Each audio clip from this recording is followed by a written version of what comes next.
escuchamos. Buenas noches con todos nuevamente. Otra vez, es un placer escuchar al doctor José Luis Goncalves. Voy a presentar nuevamente su resumen curricular para aquellos colegas que el día de ayer no han podido gozar con su presentación. El doctor José Luis Goncalves Rodríguez es médico cirujano, especialista en ginecología y obstetricia en la de la Universidad Centro Occidental Lisandro Alvarado y su posgrado en el Hospital Central Universitario Antonio María Pineda en Barquisimeto, Venezuela. Cuenta con altos estudios de posgrado en medicina perinatal. Tiene el diplomado de medicina fetal del Instituto Peruano de Medicina y Cirugía Fetal en Perú. Ha sido fellow en medicina fetal y cardiología en el Hospital de Clínica Sao Paulo en Brasil. Médico certificado por la Fetal Medicine Foundation para el despistaje de malformaciones en primer trimestre. Cursos de alta especialización en ecocardiografía fetal, sistema nervioso central y Doppler en medicina perinatal en el Centro de Entrenamiento en Ultrasonografía Perinatal en Valencia, Venezuela. También tiene cursos LASUS en ultrasonido y ecocardiografía 3D, 4D en el Advanced Latin American School of 3D, 4D en Miami. Es profesor invitado en múltiples cursos, congresos, tanto nacionales como internacionales, así como profesor en posgrado en ginecología y obstetricia en ultrasonido. Es autor de múltiples artículos científicos publicados en revistas nacionales e internacionales y es autor de varios capítulos del libro de la colección de medicina perinatal de la editorial Amolca y es miembro fundador del capítulo y junta directiva del capítulo larense de la Sociedad Venezolana de Ultrasonido en Obstetricia y Ginecología. Cuenta con más de 15 años de experiencia en el campo del diagnóstico perinatal y de histeroscopía, tanto quirúrgica como oficinal. Buenas noches, José Luis. Muy buenas noches, Sandrita, ¿cómo estás? ¿Me escuchas Hola, bien? ¿cómo estás? Sí, ¿qué tal? ¿Cómo estás? A la primera, qué bueno. Bien, gracias a Dios, muchísimas gracias nuevamente y la verdad que muy agradecido de que me den nuevamente esta oportunidad de conversar con ustedes. Y bueno, vamos a hablar hoy sobre un tema que es, creo que aquí hay alguien que está compartiendo la pantalla. A ver, para poderla compartir, creo que alguien tiene que dejar de compartirla, ¿no? ¿Ya? A ver. No, todavía no. Déjame ver acá. Vamos a ver. A ver, a ver.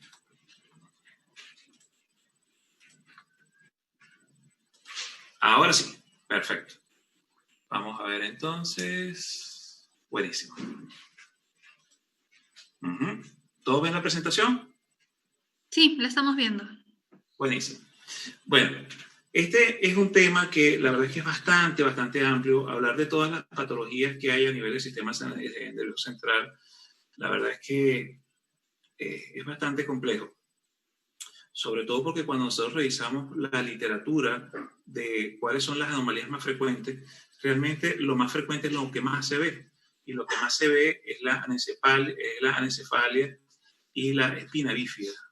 Tal vez el resto de las alteraciones son un poco difíciles de poder conseguir cuáles son las más frecuentes, por justamente lo que estábamos conversando de que cuando no hacemos el diagnóstico prenatal es realmente complejo y a veces tardío poder llegar a un diagnóstico preciso sobre alguna anormalidad a nivel del sistema nervioso central.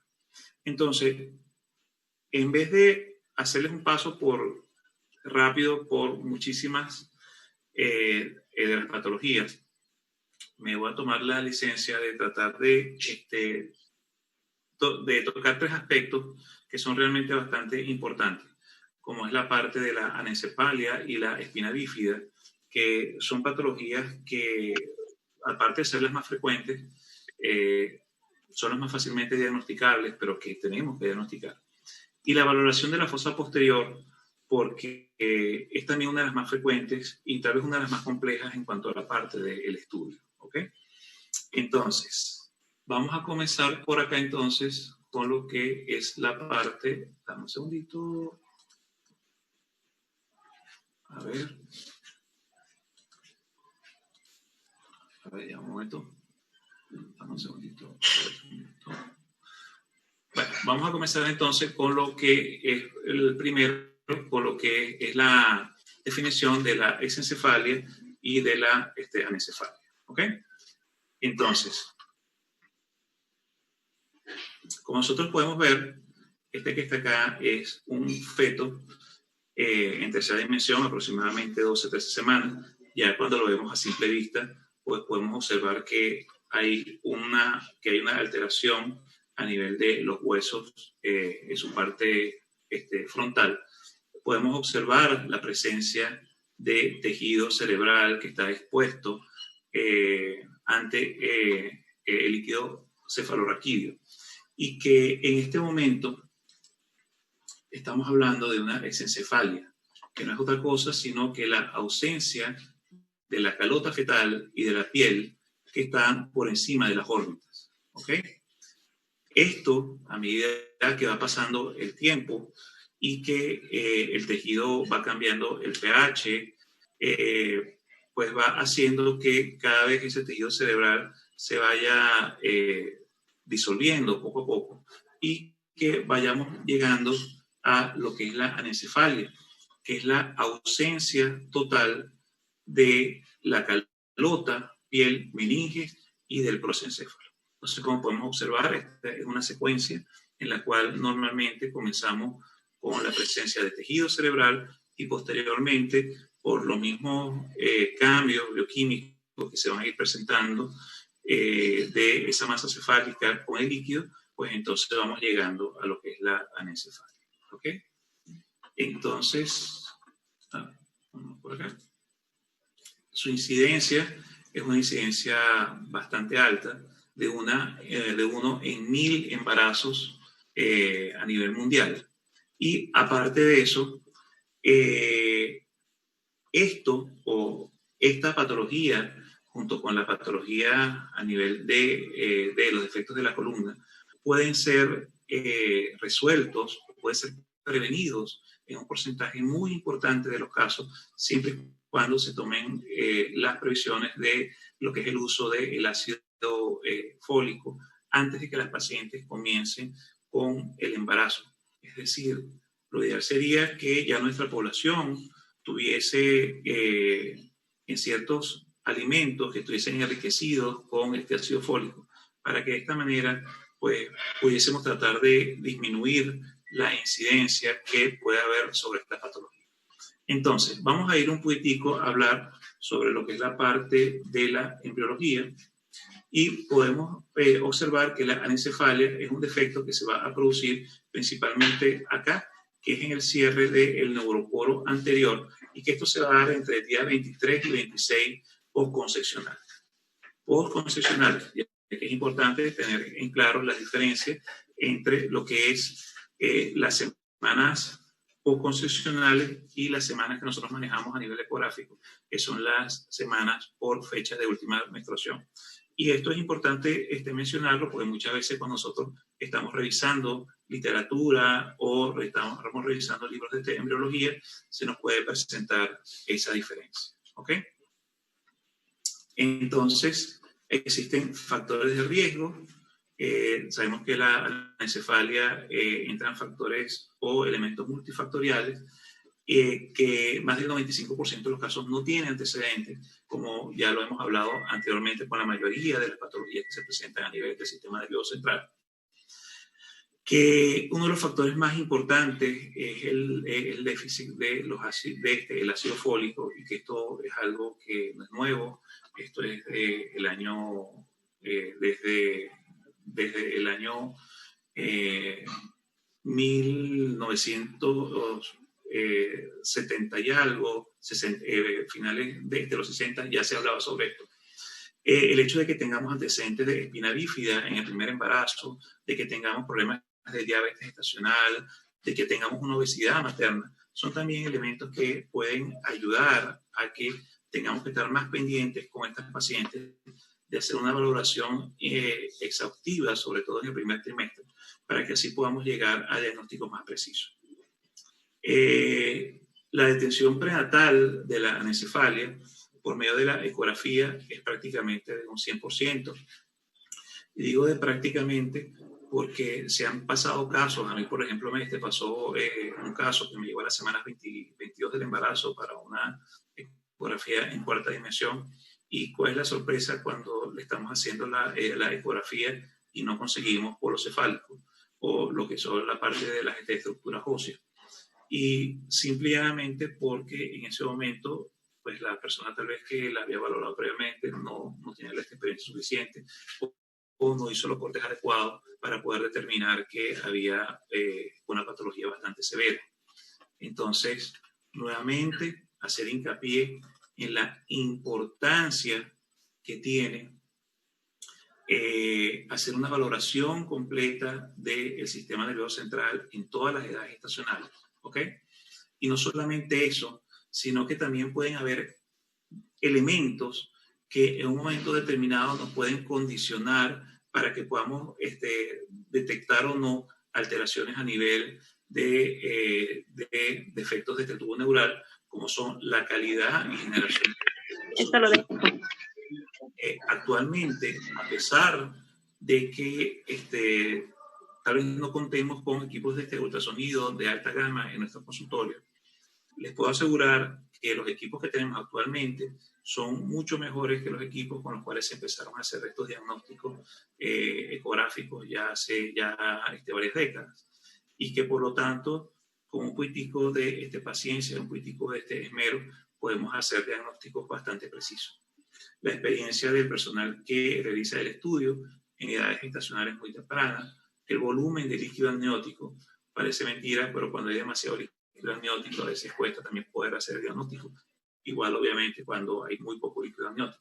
La posición y número del feto y el índice de masa corporal. Aparte de esto, la penetrancia que pueda tener el tejido materno, ya que no todas las pacientes permiten el mismo paso de ondas y por lo tanto a veces es un poco más difícil que poder obtener buenas imágenes en algunas pacientes que más o menos tienen la misma contextura y las mismas características.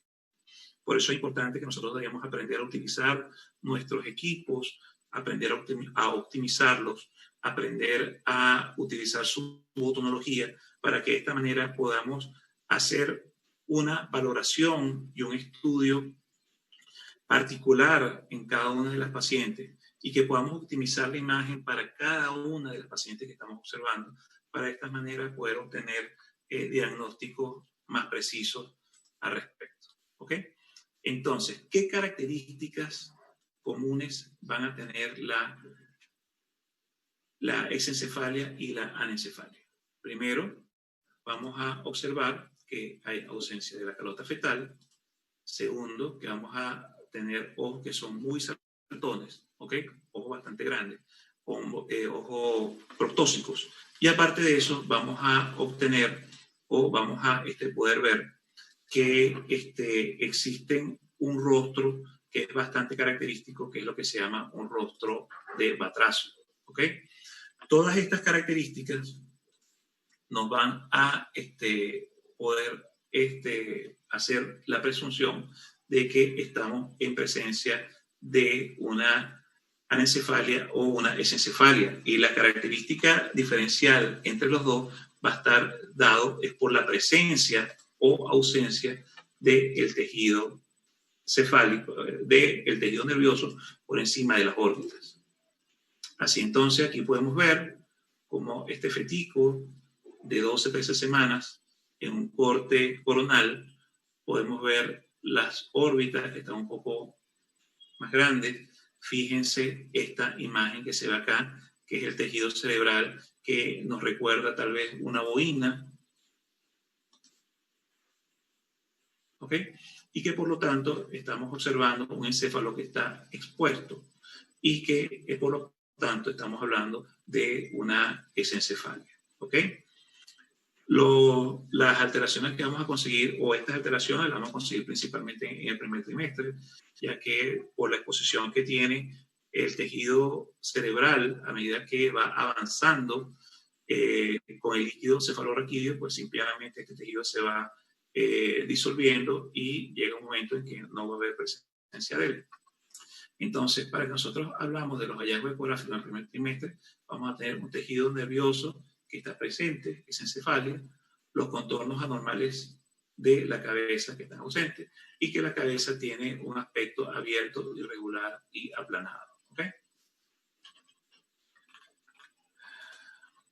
Luego de eso, vamos a observar las presencias que, fíjense, nuevamente, un fetico en tercera dimensión con los hallazgos que estamos observando anteriormente. La anencefalia, ya vemos ya que no hay presencia de tejido, ¿ok? Que podemos observar lo que es esta misma estructura o estas mismas características a nivel del corte coronal y a nivel del corte sagital. Fíjense cómo acá se ve una estructura ósea aplanada en la cual no vemos lo que es la parte de la calota fetal como tal. Podemos identificar fácilmente que está faltando algo ahí. Y obviamente tenemos que ver las diferencias que hay entre una anencefalia, aquí parte prácticamente que una esencefalia, y un tejido nervioso normal. Fíjense que si lo vemos rápidamente, muy rápidamente, hasta a veces se nos puede pasar.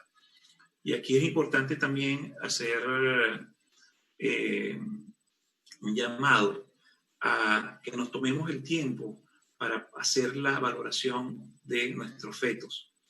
A veces tenemos que, por cuestión de este tiempo y por cuestión del número de este paciente que tenemos afuera o por productividad, tratamos de hacer el estudio sumamente rápido y se ha demostrado que a veces 5 minutos más, 5 minutos menos pueden hacer una diferencia fundamental en que podamos hacer un diagnóstico adecuado, ¿no? Entonces, realmente es muy, muy importante que nos tomemos el tiempo para verificar y valorar con detalle a cada uno de nuestros pacientes. La comparación nuevamente entre lo que es una esencefalia y una anencefalia. Fíjense lo que es la parte de la protrusión del tejido. Aquí se ve apenas, o sea, ya se ve que ya prácticamente desapareció. ¿Ok? Y que estas alteraciones pueden tener alteraciones o malformaciones asociadas en aproximadamente un 20% de los casos. Aunque, si bien es cierto que a veces no es tan importante buscarlos, porque obviamente ya tenemos un compromiso de la vida fetal claro, de todas formas es importante recordar que hay que hacer una valoración completa de este feto, ver cómo está la parte cardíaca, etcétera, etcétera, pues para tener una información un poco más clara y más precisa de lo que está sucediendo. ¿Ok? Puede existir también otras variantes, como es la parte de la cránea, en la cual hay ausencia completa del cráneo. Aquí pueden haber varias teorías, entre las cuales puede estar la parte de las bandas amnióticas, con la cual se puede hablar de que hay el corte completo a nivel del cerebro. Vamos a comenzar hablando de otras de las alteraciones más frecuentes, como es el caso de la espina bífida. En esta oportunidad vamos a encontrar el defecto a nivel del neuroporo posterior, a nivel del cierre del neuroporo posterior, y eso se da aproximadamente entre el día 25 y 26 post-conseccional. ¿Ok? Hay que estar muy pendiente de que esta es una de las malformaciones más frecuentes que vamos a conseguir y que la vamos a encontrar en aproximadamente una en cada, de 1 a 2 por cada niño nacido vivo, y que puede haber una variación importante dependiendo del país y de la región donde estemos. nuevamente relacionado con la prevención o no del ácido fólico. Por eso no nos cansamos de decir la importancia que tiene la consulta preconcepcional, de que cuando nosotros estemos con nuestras pacientes que acuden diariamente a nuestra consulta, que nos dicen, doctor, yo tengo ganas de salir embarazada, pues bueno, el salir embarazado, yo siempre digo a mis pacientes que es como prepararse para un maratón. Y que cuando uno se prepara para un maratón, uno tiene que prepararse y entrenarse para eso. Por lo tanto, es importante que todas estas pacientes acudan a una consulta preconcepcional y que con esta consulta preconcepcional nosotros podamos ver cómo está esa paciente, ver si existen problemas de tiroides, antecedentes, que si hay que bajar de peso, ver factores de riesgo para problemas cardíacos, problemas de hipertensión y obviamente comenzar con lo que es la toma del ácido fólico para de esta manera ayudar a la prevención de todo este tipo de alteraciones. Recordar también, como ya lo hemos hablado anteriormente, la importancia que tiene la valoración en los 3 planos que son el plano axial, el plano longitudinal y el plano sagital, ¿ok? Y que esto es muy importante. ¿Por qué? Porque a veces, sobre todo cuando son defectos pequeños, no solamente va a ser muy difícil poderlos observar en un solo plano. A mí me gusta realmente bastante lo que es el plano axial, ya que nos permite ver lo que son los núcleos de osificación de las apófisis transversas y de las láminas, con lo cual en muchas oportunidades nos damos cuenta que a medida que vamos haciendo el barrido, se va perdiendo esa unión a ese nivel y que por lo tanto a veces es un poco más fácil poder hacer el diagnóstico. No solamente eso, sino también hacer la correlación y la verificación que esté la piel presente o no presente, ya que esto nos hace hacer el diagnóstico diferencial entre lo que es una espina bífida abierta o una espina bífida cerrada. Obviamente que el uso de 3D nos puede ayudar para esto. No es imprescindible para nada. Lo que tenemos que hacer es aprender a hacer los cortes necesarios con nuestra mano para de esta manera poder pasar de un corte axial a un corte coronal o un corte sagital de la...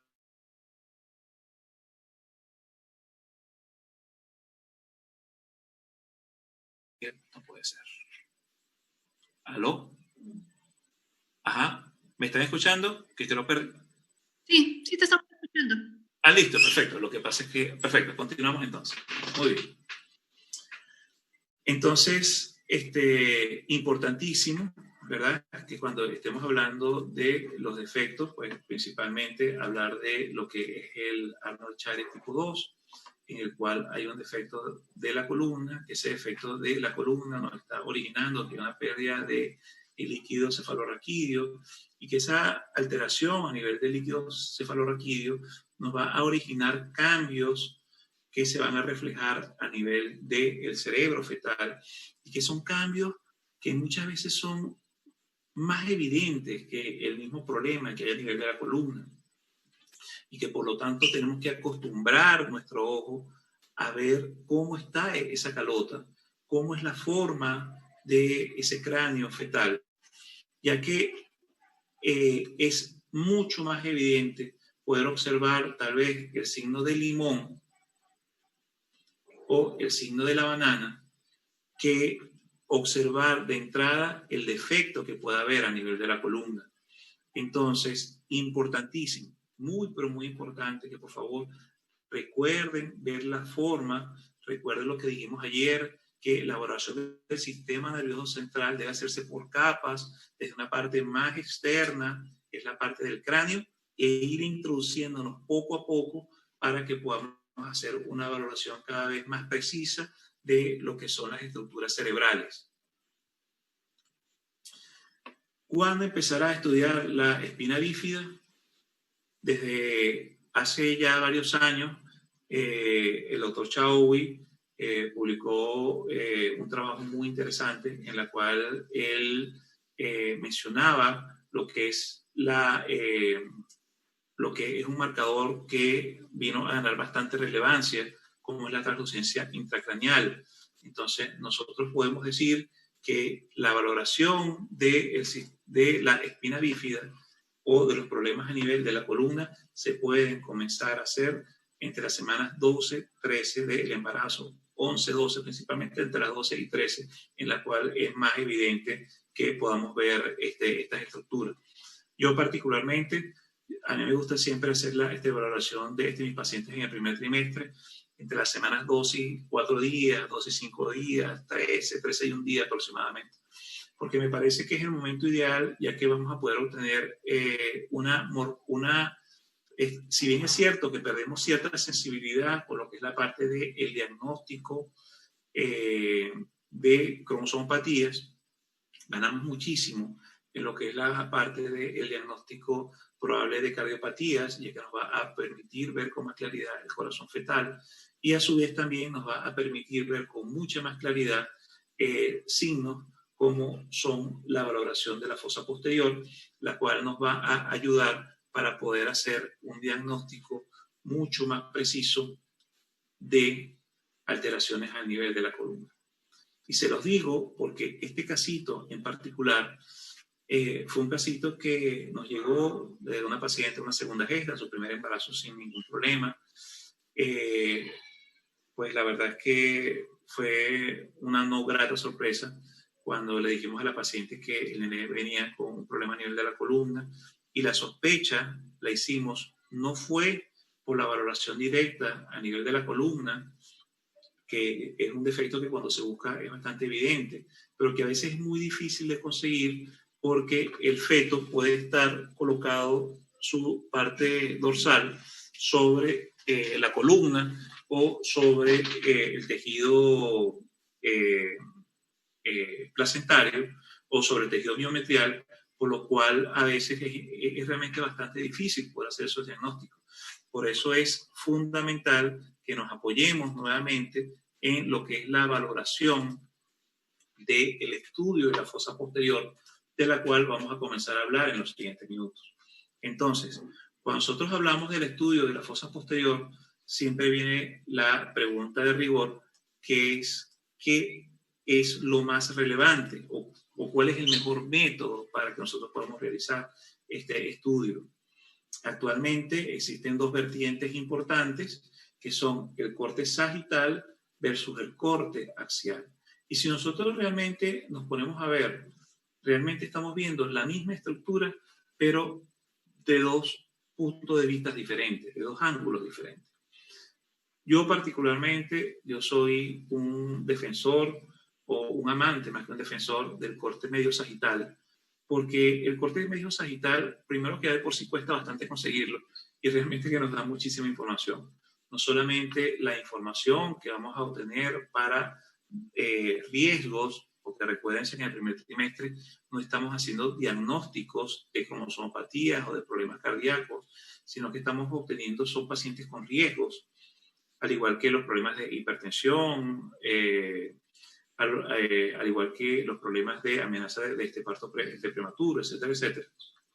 Pero que aquí lo que estamos viendo es los riesgos que puede haber para que podamos conseguir alguna alteración a este nivel. ¿Ok? Y que debemos recordar también que no solamente eso, sino que también nos permite lo que es la valoración del cerebro, poder sospechar inclusive si hay problemas de agenesia del cuerpo calloso, ya que vemos que hay una pérdida del techo y que por lo tanto vamos a ver que el tallo cerebral se eleva más todavía y que la relación que hay a nivel cortical se va a perder. Aparte de eso, hay trabajos muy interesantes publicados por uno de nuestros grandes maestros, el doctor Sosa Olavarría, en la cual se estudió lo que es la valoración de las arterias pericallosas en este momento, lo cual nos permite también una sospecha diagnóstica de lo que es un problema a nivel de la formación de el cuerpo calloso. Valgan verdades, es un estudio que es bastante, que requiere hacerse con bastante detalle, que requiere un equipo que sí nos dé un buen Doppler color y que esté muy bien seteado para que de esa forma podamos obtener las imágenes adecuadas para poder ver una arteria pericallosa y para poder decir si hay o no alteraciones a nivel del cuerpo calloso a este nivel. ¿Ok? Entonces, bueno, nuevamente recordar lo que es la neuroanatomía de la fosa posterior, en la cual vamos a observar lo que es el borde posterior del efeminoide, el borde del hueso occipital, y que toda esta estructura que está acá va a ser lo que vamos a tener que ver, lo que vamos a valorar para poder ver cómo está esa fosa posterior en nuestros feticos. Vamos a poder ver que esta estructura o que esta zona a su vez va a estar delimitada por líneas que son isoecoicas, en las cuales nos va a dividir en el borde posterior del tallo cerebral y el plexo coroide del cuarto ventrículo, los cuales nos van a permitir que podamos identificar el tallo cerebral, el cuarto ventrículo o translucencia intracraneal y la cisterna magna. Entonces, es fundamental que cuando nosotros hagamos nuestra valoración en el primer trimestre, podamos hacer la valoración de este feto y de esta fosa posterior, para de esa manera estar mucho más tranquilos de lo que estamos encontrando. Existen medidas que se usan actualmente a nivel de la valoración de la fosa posterior, y dentro de esas medidas esta es la translucencia intracraneal, la relación que hay entre el tallo cerebral y la distancia que hay entre el tallo cerebral y el hueso occipital y la cisterna magna. Nosotros está un trabajo que ya hemos hablado anteriormente, que es el trabajo del doctor Chaoui con el doctor Nicolaide, en la cual fueron los primeros que mostraron estas características. Recordar que la translucencia intracraneal es igual al cuarto ventrículo, ¿ok? Y que la espina bífida nos va a dar alteraciones a este nivel, y son alteraciones que por pérdida a nivel de la presión intracraneal va a hacer que podamos ver principalmente el tallo cerebral, ¿ok? Y que perdamos lo que es la parte del cuarto ventrículo, pues justamente hay pérdida de la presión, ¿no? En este trabajo, del año 2017, hecho por el doctor Franchin, encontramos que se examinaron un total de 15.527 mujeres con 16.164 fetos, y que la medida de la translucencia intracraneal fue aproximadamente 2.1 milímetros. Eso es importante tenerlo en consideración, aunque yo siempre he pensado que más que la medida como tal, es importante que nosotros acostumbremos nuestro ojo a ver las tres líneas, y que ya cuando veamos que hay alguna alteración, ahí sí hacer la medida como tal, ¿ok? Aparte de eso, el ángulo frontomaxilar, el cual se ve afectado también en estos feticos que tienen problemas a nivel de la columna, como ya lo dijimos ya, por disminución de la presión dentro de este líquido, y que cuando observamos esos fetos encontramos que el ángulo frontomaxilar está disminuido. Fíjense, por ejemplo, en este caso, cuando observamos acá, si podemos ver lo que es la diferencia del ángulo frontomaxilar entre un feto normal y este feto que presenta un defecto a nivel de la columna. Fíjense que el ángulo frontomaxilar nos dio 63.20, y que cuando llevamos ese ángulo a las tablas podemos observar que está muy por debajo, lo que nos hace sospechar también en que haya esta alteración. Ahora, ¿la valoración de la fosa posterior solamente sirve para la valoración de la espina bífida? No. Hay trabajos muy importantes que están apareciendo cada vez más y más, en los cuales se nos está abriendo luces y en los cuales estamos observando que, aparte de la valoración de la espina bífida, también podemos encontrar otras alteraciones en las cuales hay aumento de este líquido a nivel de las fosas posteriores, que por lo tanto esta relación también se va a ver alterada. ¿Ok? Entonces es importante que nuevamente recordemos esta relación y se la coloco nuevamente a propósito porque quiero que quede dentro de su retina, ¿ok? Que es el corte normal, para que así posteriormente podamos ir viendo las alteraciones que vamos a ir encontrando. El diagnóstico de la espina bífida abierta, vemos cómo el tallo cerebral está como un poco recrecido, y no es que esté recrecido como tal, sino que hay una pérdida de la presión y por lo tanto el cuarto ventrículo y la cisterna magna prácticamente que no se ven.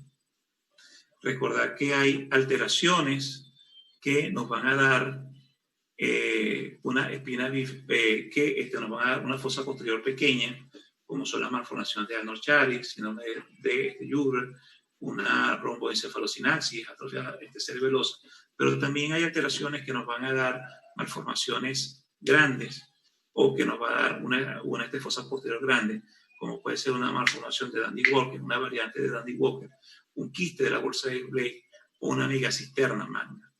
Entonces, fundamental que nosotros podamos ver el tamaño de esa fosa posterior, si está aumentada o disminuida, sobre todo a lo que es la parte de ese cuarto ventrículo y lo que es la parte de la cisterna magna. Debemos recordar que el Dandy-Walker no es otra cosa sino que un quiste que se va formando y que nos va protruyendo y que nos va levantando lo que es el tejido que hay a nivel de la fosa posterior, lo que evita que haya un desarrollo adecuado del vérmice cerebeloso y de la estructura cerebral, y que a su vez nos va desplazando también esta estructura que está acá, ¿okay? Que es la prensa de este erófilo, la cual es importantísimo que tengamos presente cuando estamos haciendo la valoración de la fosa posterior, ya que nos va a ser clave para poder hacer el diagnóstico de lo que es un Dandy-Walker o no. Recordemos que a nivel de la embriología, ya a nivel de la semana 11, 12, ya podemos observar que ya hay ciertas estructuras que se están formando a nivel de la fosa posterior y que por lo tanto podemos hacer ya ciertos diagnósticos, que inclusive es importante estar claro que esos diagnósticos los llegamos a hacer de forma contundente a nivel de la semana 20 del embarazo, 20-22, ya cuando esas estructuras están ya formadas, pero que podemos tener una orientación diagnóstica. En el año 2011 nosotros hicimos esta publicación en el Congreso Nacional de Ginecología y Obstetricia, en la cual presentamos el primer caso, tal vez, que fue reportado a nivel mundial. Lástima que no lo reportamos en inglés y en una revista indexada, pero donde nosotros hacíamos la observación de que habíamos visto una transmisión nuclear interna aumentada y que justamente eso se había asociado con un diagnóstico de una variante de Dandy-Walker. Fíjense acá cómo podemos observar que el tallo cerebral está bastante reducido de este tamaño y que el cuarto ventrículo está bastante aumentado, que si nosotros llevamos esa medición a las tablas a las cuales fueron propuestas por el doctor Chauwi, fíjense cómo está muy, pero muy por encima de donde debería estar. ¿Ok? Sí, fue posteriormente el seguimiento que se le hizo al paciente. Ese paciente le realizamos una resonancia magnética fetal en la semana 22, 24 del embarazo, donde podemos observar que había una alteración importante y que se llegó al diagnóstico postnatal de una variante de Dandy Walker. Asimismo, posteriormente, tuvimos el honor de presentar junto con el doctor Eran Borstein en la YUM un trabajo donde unimos tanto el caso que él tenía como el caso que nosotros teníamos, y hicimos la propuesta de que es fundamental que, más que las medidas que son obviamente importantes, es que podamos revisar que las estructuras estén presentes. Es decir, que tenemos que acostumbrar nuestro ojo a ver esa fosa posterior, a ver en esa fosa posterior que esté el tallo cerebral, que esté la translucencia intracraneal y que esté esa cisterna magna, y que todas estas estructuras deben de tener un tamaño al cual nosotros nos vamos a ir acostumbrando, y que posteriormente vamos a poder hacer ese diagnóstico y corroborarlo a través de las medidas. ¿Ok? Entonces, aquí es importante mencionar que estas pacientes se les puede hacer el diagnóstico entre las semanas 11 y las semanas 13 del embarazo, o más que diagnóstico, podemos hacer meter a estas pacientes dentro de pacientes de alto riesgo, que es normalmente lo que uno hace cuando uno hace esa valoración en el primer trimestre. Y que esas alteraciones a nivel de la fosa posterior nos pueden hacer sospechar tanto problemas a nivel de la columna como también problemas a nivel de la fosa posterior, como ya lo hemos mencionado anteriormente. Asimismo, hablar de que no hay un consenso actual importante sobre lo que es el diagnóstico a nivel de la fosa, de las patologías de la fosa posterior, y que se ha pasado por múltiples clasificaciones. ¿Okay? Una de las últimas clasificaciones fue la que fue propuesta en el libro del doctor Tim Ortrich, es donde dice que el complejo de Dandy Walker se puede catalogar en malformaciones de Dandy Walker clásica, variantes de Dandy Walker y megacisterna magna, ¿ok?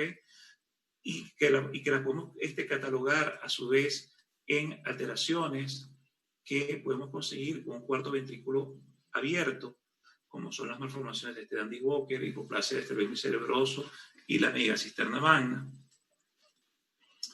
A su vez, estas imágenes que les voy a mostrar es del capítulo que nosotros escribimos sobre este síndrome de la serie de medicina perinatal con el doctor Manuel Gallo, el cual me comprometo a hacérselos llegar en los próximos días, en los cuales hablamos de la valoración de la fosa posterior, y que la valoración de la fosa posterior debe ser hecha con los cortes adecuados, como ya hemos dicho anteriormente, con la valoración y con la visualización del complejo anterior y sobre todo del cabo del septum pellucidum, con la visualización de los hemisferios cerebelosos, del vermis cerebeloso, y sobre todo de la medición del diámetro cerebeloso, del diámetro del vermis y también del diámetro de la cisterna magna, lo cual nos va a ayudar muchísimo a poder tener una primera orientación de cómo está esa fosa posterior cerebral. Recordar lo que es la importancia del Doppler, sobre todo para poder verificar dónde está la presencia de este erófilo, la cual nos va a ayudar muchísimo en el corte medio sagital para que podamos obtener un diagnóstico más preciso de que si estamos hablando de un Dandy Walker clásico o no. Que cuando nosotros hacemos la valoración de la fosa posterior y nosotros vemos el fastigium del cerebelo vemos una fisura primaria y una fisura secundaria, estamos hablando con casi un 95% de seguridad de que ese cerebelo y que esa fosa posterior está normal. Entonces es importante que nos acostumbremos a verificar y a buscar estas tres estructuras, que son el fastigium del cerebelo, la fisura primaria y la fisura secundaria. A su vez, también estar muy presente con la línea declive entre el fastigium y el ángulo tegmento vermiano, el cual también nos va a ayudar a una orientación, a ver si estamos hablando de que hay problemas de la megacisterna magna o de un Dandy Walker o de un quiste de Blake.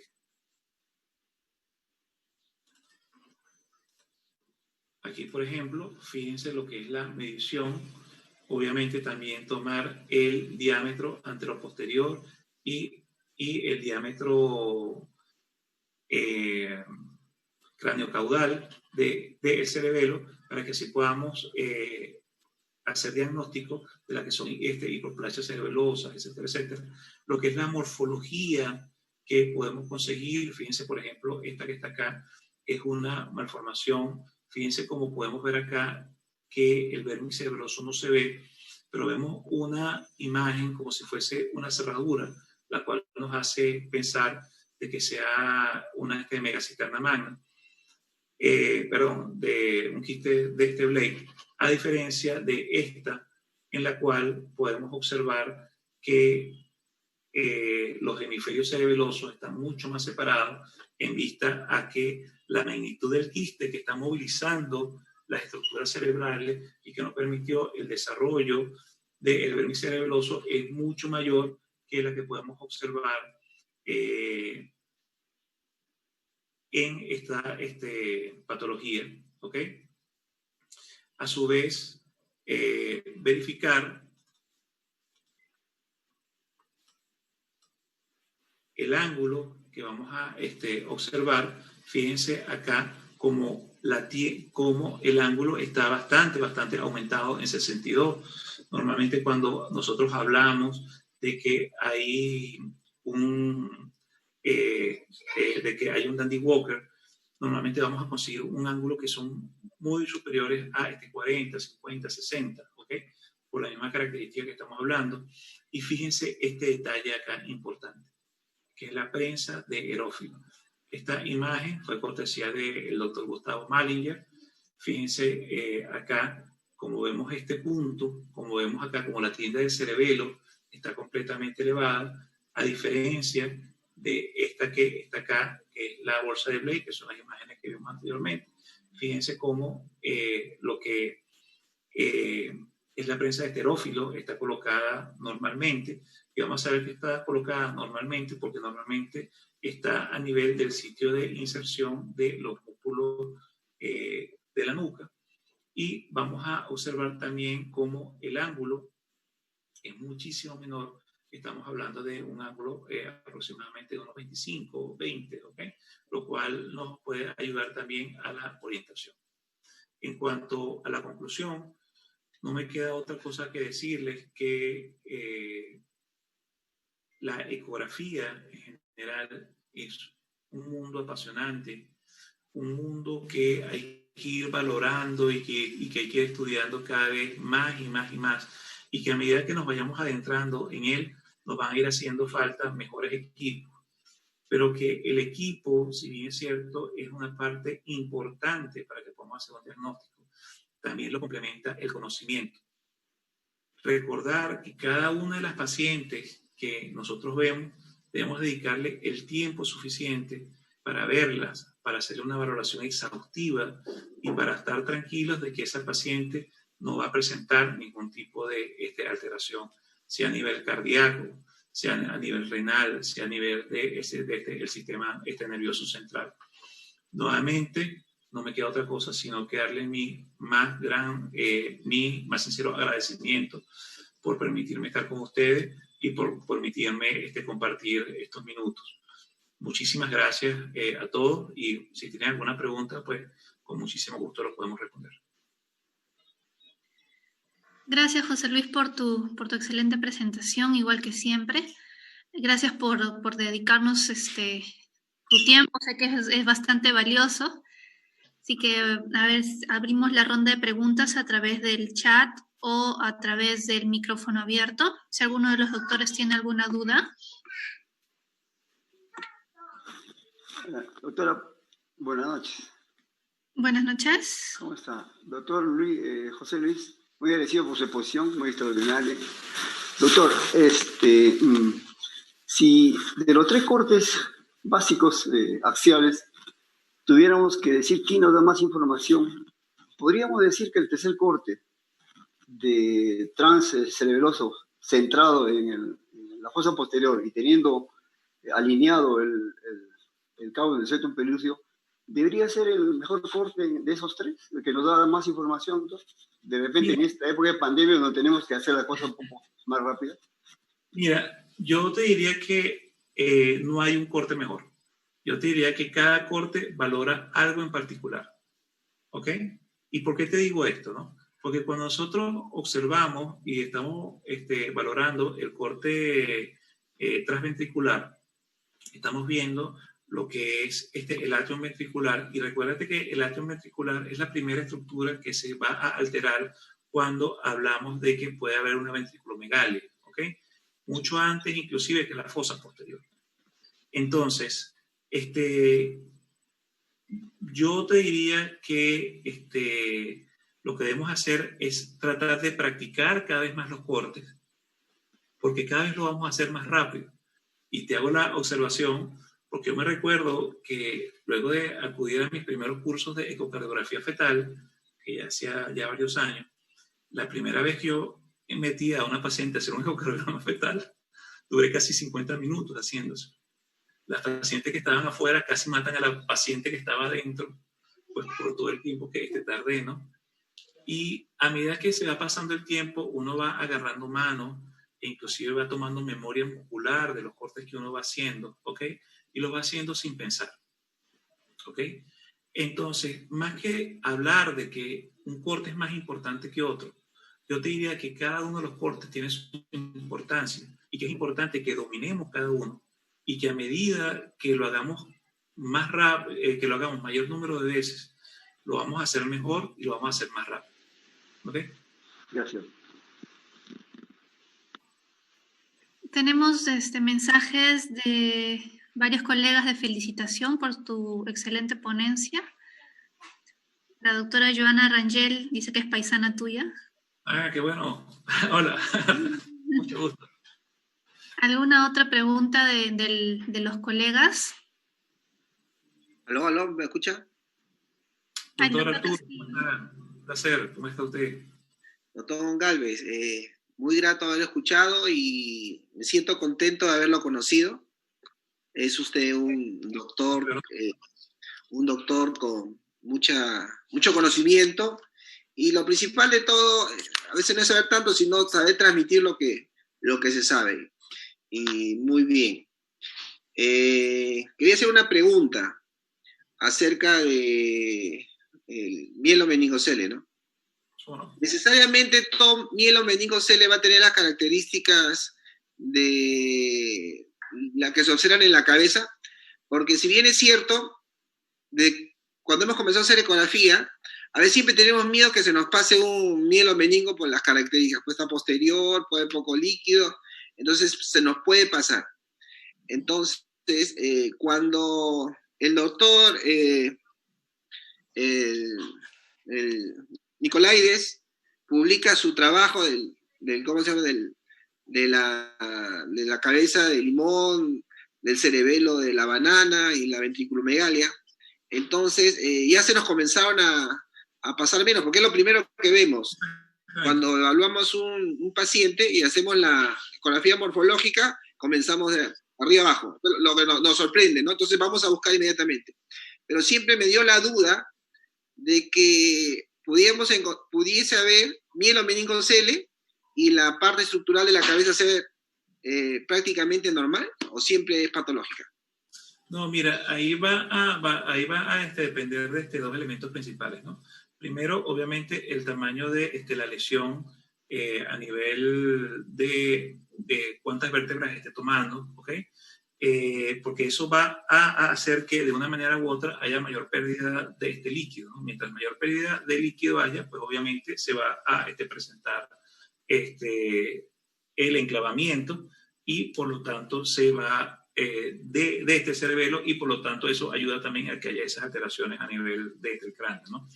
Ahora, una cosa que también es fundamental es saber en qué momento estamos haciendo la valoración, porque es más probable que nosotros podamos conseguir esa alteración normalmente alrededor de la semana 18, 20, 22, tal vez 24, ¿ok? ¿Y eso por qué? Porque la osificación a nivel de los huesos de este cráneo no es tan importante todavía como para que sea una estructura rígida, ¿ok? Y que por lo tanto es más fácil que haya esa deformación, ¿ok? A medida que va pasando el tiempo, los huesos de este cráneo se van como que osificando un poco más y entonces esa osificación va haciendo que ese signo precoz se vaya perdiendo, ¿ok?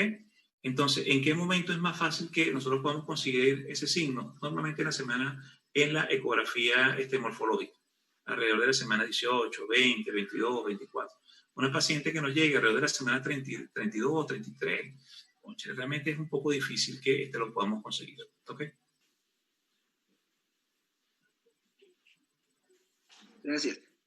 Una pregunta más. Siguiendo con el carril del mielomeningocele, ¿cómo se llama? ¿A qué edad se aconseja la operación intraútero si se pudiese hacer, ¿no? En determinados sitios? Mira, con respecto a eso, va a depender de varios elementos, ¿no? Primero, del sitio de lesión principalmente, ¿ok? Si nosotros vemos que es un sitio de lesión bajo, que no compromete mucho lo que es la movilidad fetal y todo lo demás, uno lo puede considerar, ¿ok? En cuanto a la semana, normalmente alrededor de 26, 27 es lo que se maneja normalmente. De todas maneras, aquí en Perú nosotros tenemos una persona que es referencia a nivel latinoamericano en ese tema, que es el doctor Enrique Gil, y pues normalmente es una persona que maneja muchísimo ese tema, y normalmente son esas semanas las que estamos considerando más o menos. Muchas gracias. Gracias, doctor. A ver, tenemos una pregunta del doctor Málaga. Dice, ¿los cambios descritos de alteraciones de la fosa posterior también se han asociado con agenesia sacra? Felicitaciones por la presentación. Mira, realmente, verdad es que no he leído nada al respecto, que soy sincero, pero ¿qué es lo que sucede? Recuerda que las alteraciones a nivel de la fosa posterior se ven principalmente por una pérdida de la presión, ¿ok? Que hay a nivel del cráneo, porque hay una pérdida de líquido, ¿ok? Entonces, si hay una agenesia sacra y esa agenesia sacra obviamente está alterando parte de la piel y está haciendo que haya una comunicación entre el líquido que hay dentro de la columna y el líquido amniótico, pues obviamente que es lógico pensar que se puede dar también ese tipo de alteración. Ok, gracias. ¿Alguna otra pregunta?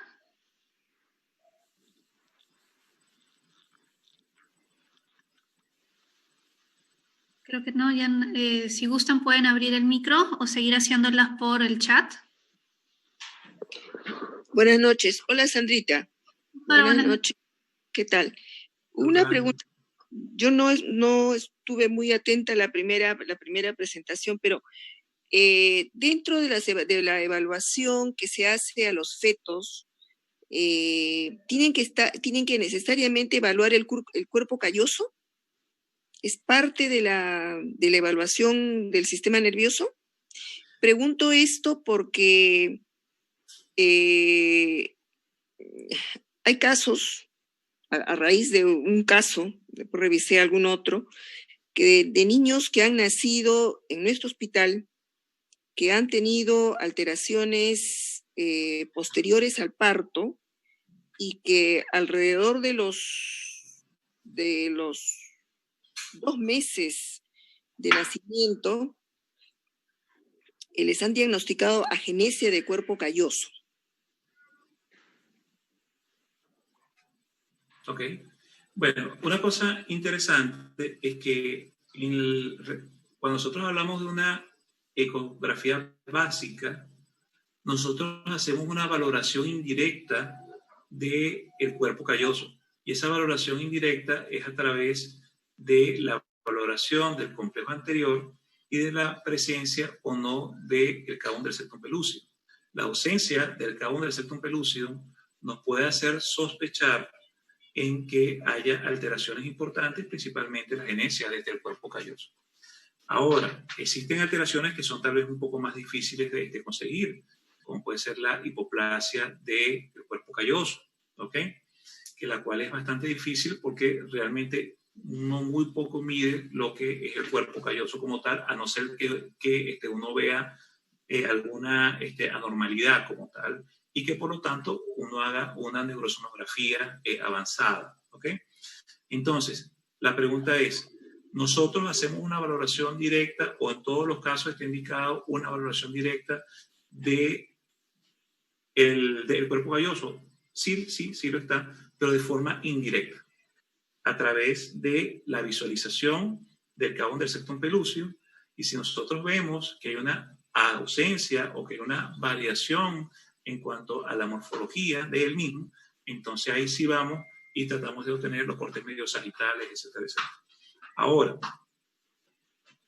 me voy al primer trimestre, porque recuérdense que actualmente la pirámide diagnóstica se invirtió. Nosotros normalmente cuando sí vemos el corte medio sagital es cuando estamos observando al feto en el primer trimestre. Y ahí es importante que nuestro ojo se vaya acudizando en ver cómo está el tálamo y la relación que hay entre el tálamo y el diencéfalo con el resto de la masa cefálica, que a veces es un poco difícil de ver. ¿Por qué? Porque cuando hay una ausencia o una agenesia del cuerpo calloso, nosotros en el primer trimestre lo que vemos es que se levanta un poco lo que es el tallo cerebral, ¿ok? Y vemos que lo que es el tejido cerebral disminuye, ¿ok? ¿Y eso por qué? Pues estamos perdiendo justamente el piso que nos da el cuerpo calloso, ¿ok? Por lo tanto, simplemente las estructuras suben, ¿ok? Entonces, importantísimo estar pendiente de la diferencia que hay entre el cavum del septum pelúcido y el trígono como tal, ¿ok? Las columnas de Fortis, ¿ok? Porque eso sí nos puede llevar a un falso diagnóstico de que está presente el cuerpo calloso cuando no lo está. Entonces, fundamental poder hacer el diagnóstico entre estas dos estructuras. Ok, gracias por la respuesta. Felicito por la presentación. Gracias, muy amable. Bueno, creo que dado la hora y no tenemos más preguntas, agradecerte nuevamente, José Luis, por tu tiempo, por tus presentaciones. Esperamos contar contigo para las próximas que se vengan. Felicitarte nuevamente y muchas gracias en realidad. Antes de nos quiero dar mis palabras de agradecimiento a todo el pueblo peruano. Mi esposa es peruana. Nos conocemos en Venezuela ya hace más de casi 30 años. Y gracias por la acogida que me han dado, por las oportunidades que me han dado en su tierra y por las oportunidades y toda la ayuda que le han prestado a mi pueblo. Muchísimas gracias por eso y esperamos en algún momento poderles agradecérselos de una forma mucho más expedita. Muchísimas gracias. Gracias a ti, José Luis. Bueno, doctores, por favor pedirles a los participantes del curso que todavía permanezcan dentro de la sala virtual. Se va a proceder con la clausura y el brindis de honor. A los demás, igualmente hacerles recordar a todos que a partir de la próxima semana se continuarán igual con las sesiones virtuales abiertas del departamento una vez por semana y se estará haciendo el aviso respectivo con el determinado tiempo de anticipación para que se puedan programar y todos están cordialmente invitados. Por favor, los participantes que se queden, a los demás invitados del departamento, muchas gracias por estar con nosotros hasta esta hora, por participar de la ponencia. Les cedo las palabras al doctor Castillo para la clausura del curso.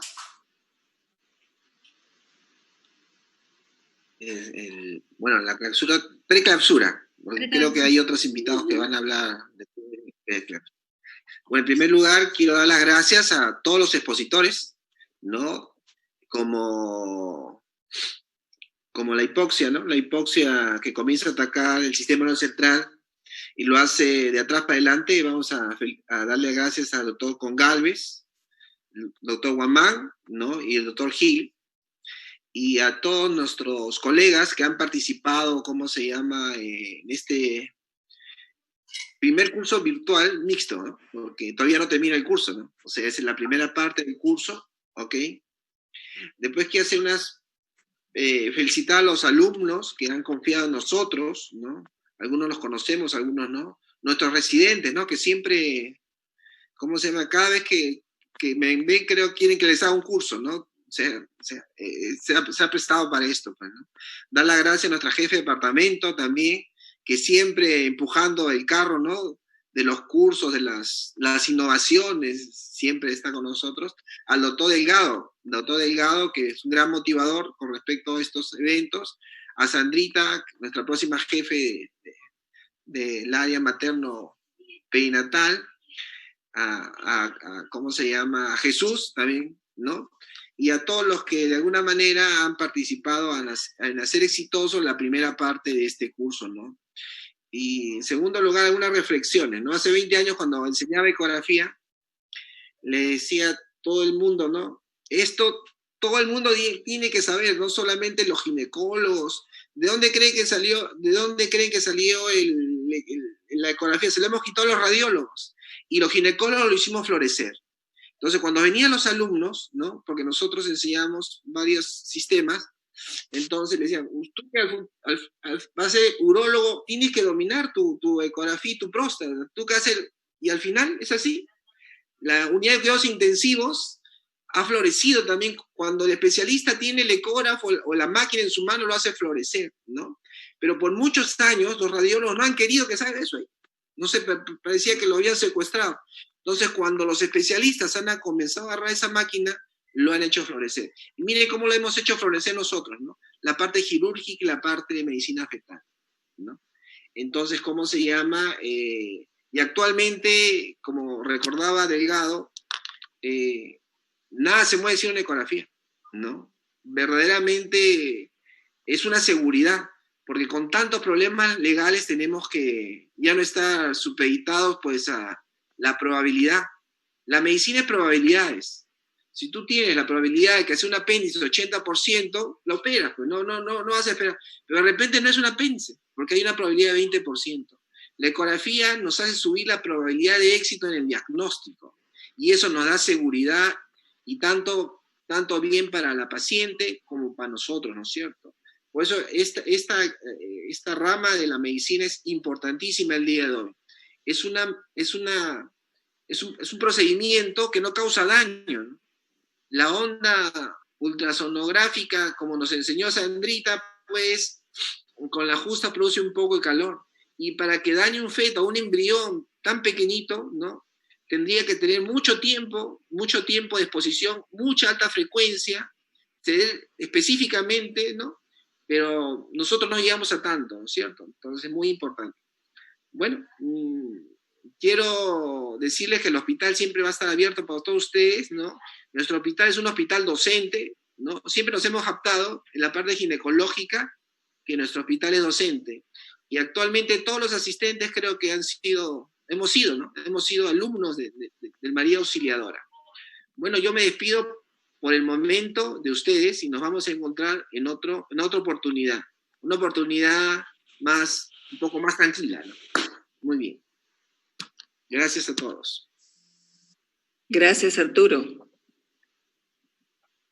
Y ahora, para continuar con las palabras de la doctora Cajas, jefa de Departamento de Ginecología y Obstetricia.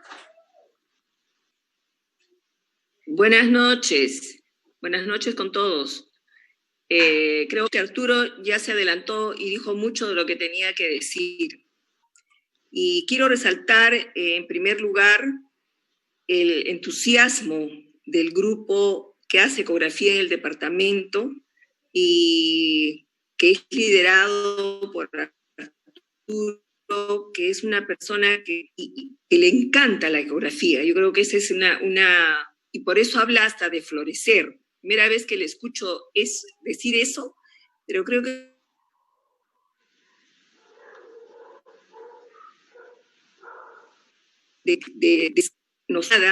vamos por efecto de nuestra especialidad, lo hagamos florecer. Es una frase, Arturo, que va a quedar en mi memoria. Me quiero sumar a los agradecimientos, en primer lugar, de nuestros invitados de fuera, podemos llamarlo así, del doctor Gil, del doctor Guamán, del doctor Gongalves.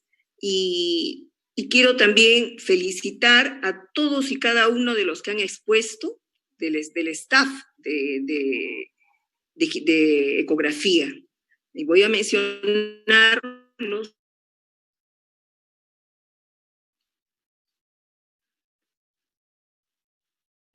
Carlos Rodríguez, el doctor Jorge Vidal, el doctor Pablo. ¿Me estoy olvidando de alguien? No, Sandrita, no me estoy olvidando de ti. Te lo dejo al final, porque Sandra, que es residente, espero que dentro de poco puedas también integrar el staff del departamento, y como lo dijo Lucho, que lo dijo Arturo, perdón, creo que estás vislumbrándote ya desde ahora como una apasionada de la ecografía, y quisiera que seas parte y que le des empuje para poder desarrollar lo que es medicina fetal. Creo que va a ser el futuro, tu futuro. Entonces, felicito a todos los que han participado, felicito muy, muy especialmente a todos los que han participado como alumnos, los miembros del departamento, los residentes. Sabemos que es bastante difícil. Muchos habrán estado en guardia, muchos habrán estado en posguardia, preguardia, y quiero destacar y felicitar y un reconocimiento especial a todos los participantes de provincias. Realmente viendo la relación, tenemos de todo el Perú: Arequipa, Huancavelica, Cajamarca, tenemos Huaraz, Trujillo, Chachapoyas. Disculpen si me olvido de alguno, y quiero felicitar y reconocer muchísimo a la doctora Rangel, que es de Ecuador. Entonces, miren, creo esto es parte de la confianza que ya hemos desarrollado, hemos despertado en el grupo de profesionales que saben que cuando programamos y hacemos un curso, lo vamos a hacer con muchísima dedicación, con muchísimo profesionalismo, con muchísima dedicación, y que estamos obteniendo buenos resultados. Y no es que tengamos que agradecer a la pandemia, lamentablemente, pero esta ha sido la oportunidad, y como lo dijeron, la tecnología nos ha permitido esta primera parte que nos ha dado tiempo, lugar y espacio para poder dedicarnos al curso. Viene una segunda parte que estamos completamente seguros va a ser igualmente de gran experiencia, de gran aprendizaje para todos, no solamente para los que están inscritos, sino para nosotros.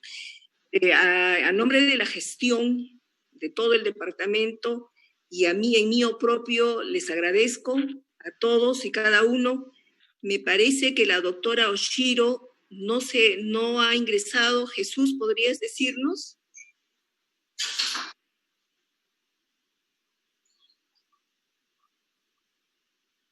Sí estoy.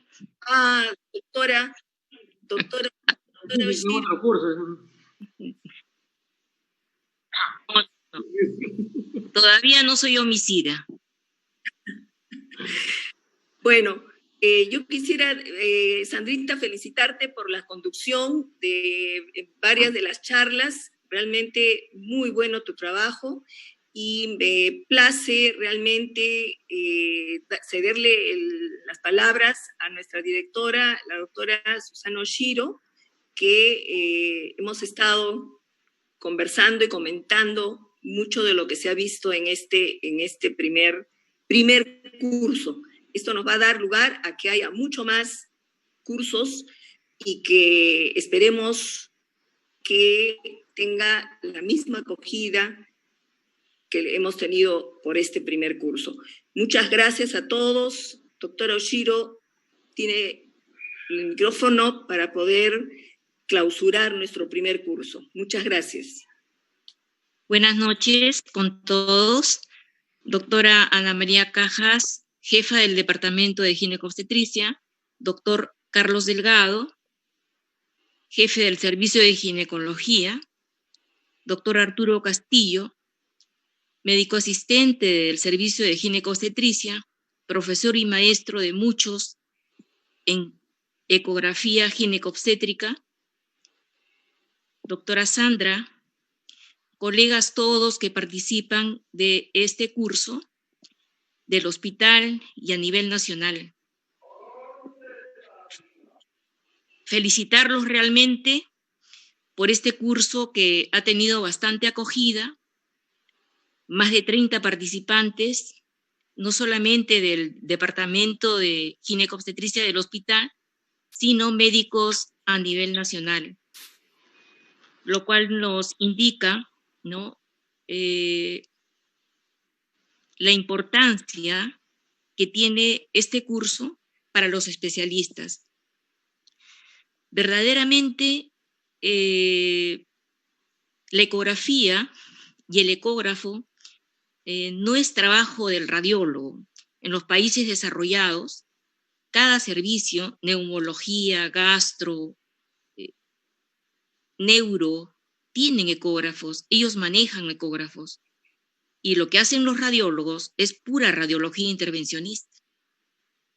Bueno, tal vez nosotros todavía estamos en ese proceso, pero ¿quién mejor que el propio especialista para manejar el ecógrafo y hacer unidad clínica ecográfica?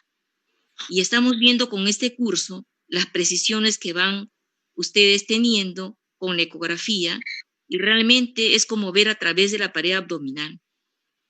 ¡Qué maravilla! ¡Qué maravilla! Realmente agradecerle al doctor Goncalves, ¿no? Con él han hecho un cierre de broche de oro, con la experiencia, el background que tiene, ¿no? Han participado profesionales de primera en este curso, y verdaderamente nos sentimos orgullosos, no solamente yo como directora general, sino todos los miembros del cuerpo médico del Departamento de Ginecobstetricia. ¿Por qué? Porque hacen las cosas con amor, con pasión, como lo hace el doctor Castillo, ¿no? Él disfruta, ¿no? Las cosas cuando se hacen así, verdaderamente progresan y cada día se mejora más.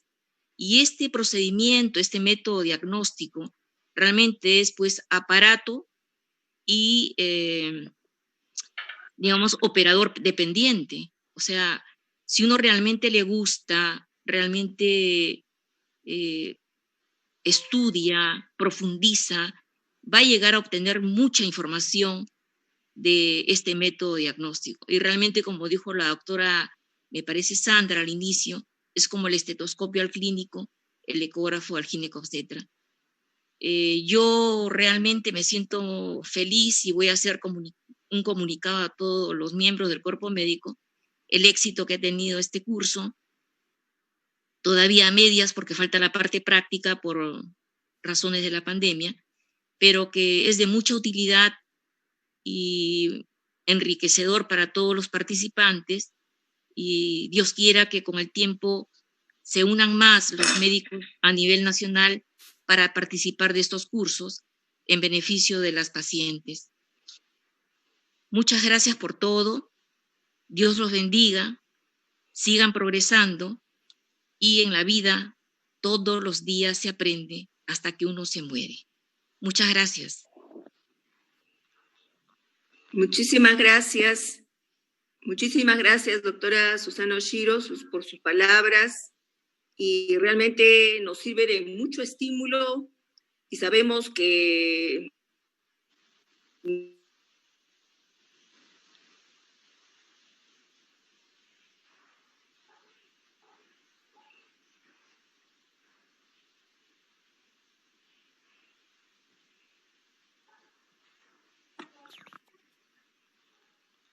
Doctora, creo que se que nos permitan desarrollarnos a todo nivel al Hospital María Auxiliadora. Gracias.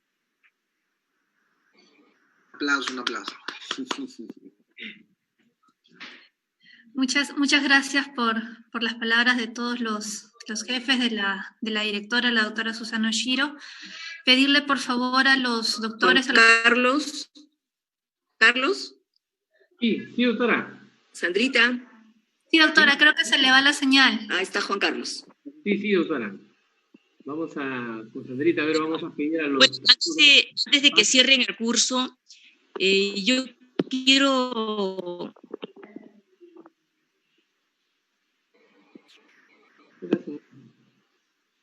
La doctora Susana Oshiro está hablando, creo. Se fue la señal. Mientras esperamos que... No. Esto sería bueno que... Jesús, ¿hay algún problema? No tengo audio. Sí, lo escuchamos, doctora. El doctor Delgado está tomando la batuta de este entusiasmo académico que debe de sembrarse en todos los médicos, residentes, internos, porque ustedes son los responsables de formar ginecólogos y obstetras a nivel nacional.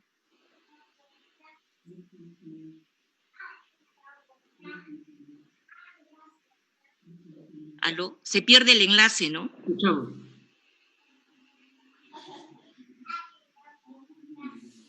¿Se pierde el enlace? Lo escuchamos, doctora, sí le estamos escuchando. No sé si han escuchado lo que Hola, dije. no tengo audio. Jesús, ¿algún problema? Juan Carlos. Sí lo escuchamos, doctora Caja. Estamos escuchando. Quería decirles de que el doctor Encinas, ¿no?, gran maestro y dedicado a la docencia, deja un heredero en la dirección de la docencia, y me parece que es el doctor Delgado. Y hay que felicitarlo porque la dedicación a este aspecto de la formación de los residentes y también como no internos es importante. Sigan adelante, es muy importante formar profesionales y que después digamos, miren, hemos formado profesionales que están ahora en otros países, como me contó la doctora Cajas, que hay una doctora que está en España, no recuerdo el nombre, y yo digo, qué bien, se está formando profesionales para el extranjero y reconocidos fuera también. Felicitaciones nuevamente. Buenas noches. Gracias. Muchas gracias, doctora. Sandri, ¿qué te parece si pedimos a los participantes del curso que abran su cámara para tomarnos una fotito todos, ya que no podemos estar presencial, pero de manera virtual podemos tomar una fotito en la pantalla de todos y hacer el brindis de honor, porque, bueno, creo que terminar un curso de esta envergadura, nuestra alegría amerita. Estaba perfecto. Jesucito, ¿puedes llamarle a la doctora por teléfono y decirle que sí le estamos escuchando? Debería decir. Si no sale, voy a entrar. ¿Y cómo salgo? Ese ya. Va a salir y entrar, creo. Mientras pedirles por favor a los colegas que activen sus cámaras. Porque están sin pijama. Y para hacer una foto virtual. Y la copita de vino clásica. Como la del... La segunda. Con mi té.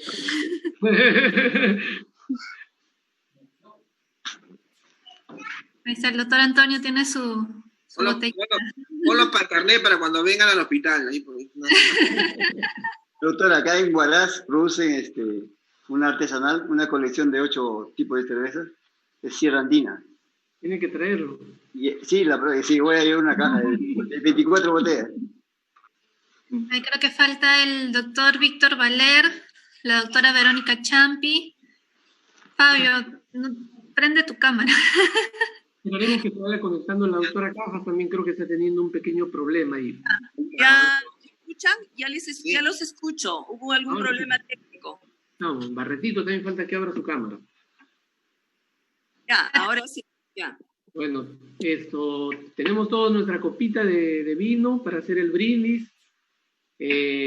Bueno, como coordinador del curso, la verdad que estoy bastante motivado, me ha gustado mucho, estoy contento con la participación de todos nuestros ponentes, de todos nuestros profesores y de todos los chicos, todos los colegas que han confiado en nosotros y se inscribieron en el curso. Nuestra institución, lo que nos mueve es algo que creo que todos los médicos lo tenemos ahí en nuestro ADN, ¿no? Nos encanta siempre enseñar.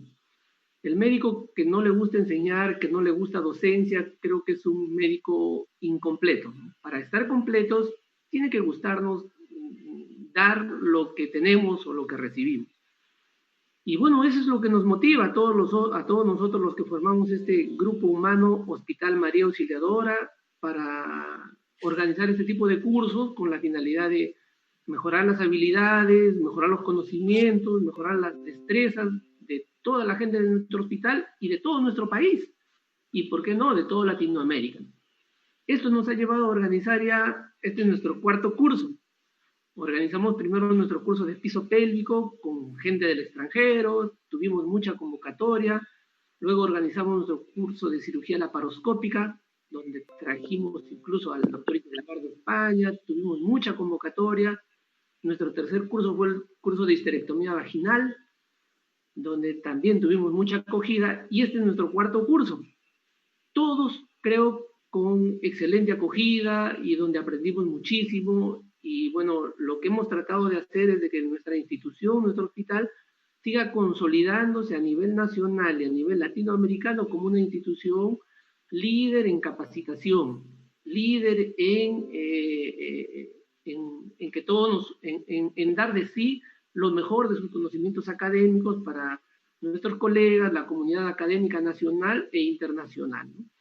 Entonces, lo que nosotros queremos es de que esto no se pierda, de que continuemos, y así que más adelante habrán nuevos cursos, ya los estaremos convocando o les estaremos haciendo llegar nuestra información a todos los chicos que ya rotaron con nosotros o que ya han participado en nuestros cursos. Lo que nos ha caracterizado siempre es de cumplir con todo lo que prometemos, todo lo que está programado, tratamos de que se cumpla estrictamente tal como ha sucedido ahora. Y bueno, eso me parece que ha sido muy beneficioso para todos los chicos que hicieron el curso. Y creo que la segunda parte van a complementarlo de manera perfecta cuando vengan, nos conozcamos de manera personal y cuando tengan que hacer sus prácticas acá con nosotros. Los felicito a todos los participantes, haberse sacrificado todas las noches, creo que valió la pena, el dar mejores conocimientos, el dar lo mejor de nosotros hacia nuestras pacientes, creo que hace que esto valga la pena, que este sacrificio valga la pena.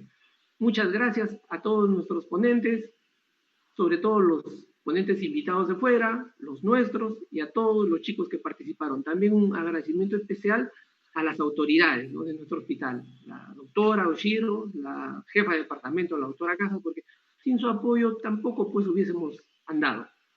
Y también un saludo y un agradecimiento a Jesucito, que en la parte técnica siempre nos apoya para que esto sea posible. Y su trabajo no termina, sino que tiene que seguir organizando los grupos de rotación.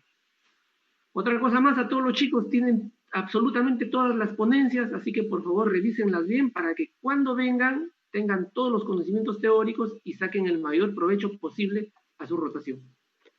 Gracias por todo y un brindis muy, pero muy especial por todo lo logrado y lo conseguido. Saludos, don. Salud. Salud, salud. Salud. Ronald. Hola. Salud. A tu salud. Salud. Salud. Ya nos vemos entonces. Salud, salud. Claro.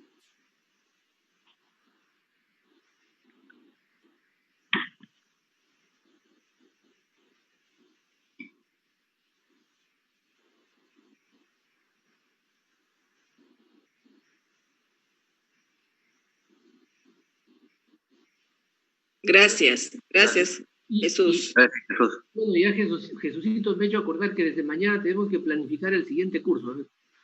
La doctora acá, o sea. Ya, déjenme descansar un poco todavía. No, perfecto. Sigamos, eso es bueno, el entusiasmo hace de que se canalice mejor las cosas, no hay ningún problema. Ya vayamos diseñando el siguiente curso. Gracias. Gracias a CIP Salud. Sí, Ok. salud.